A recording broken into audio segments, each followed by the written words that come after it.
Exactly what I suspected, because it was hopping. It came apart. And you can see how clean this thing is inside here. Remember when we got it, we opened it up, greased everything. It's nice too. The auger has one belt. The drive has two smaller belts. Everything in here is absolutely mint, except for the wheel that drives it. It junked apart from age. It says Ariens right on it. Okay, there is some kind of something stamped on there and something. It looks to me like there's a big nut in the center. There's also small nuts. It looks like if I take the big nut off in the center, the whole hub will come off. Or if I take the big nut in the center, if I can't get the hub off, I take the three small bolts off and I can just take this platter off. The question is, of course, going to be, is there a platter that matches it?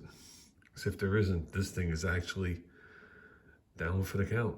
And anyone you buy, I mean, shit, the thing is what, 50 years old, right? Yeah, thing's about 50 years old, give or take. I forgot what the date was on it. You know, this is gonna happen again. And I'll tell you exactly what happened too. It's from me shifting gears without letting go of the clutch. It's sliding it across the plate. It must have just hooked it right, and seems it was so brittle. And of course, there's no putting that back on. That's not gonna work. So that's a shame. I think it goes this way. Yeah, it goes just like that. Oh, crap. Maybe some Durabond. So, I'm gonna pull it off, I guess. Why not?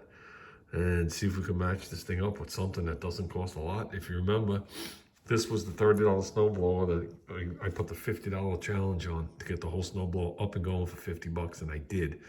And I used it for multiple storms. Junior already used it earlier this year till he bought a massive one of these. And I was really impressed for the size. I mean, you know, I got the big boy. So that sucks. What are the odds of me finding that exact wheel?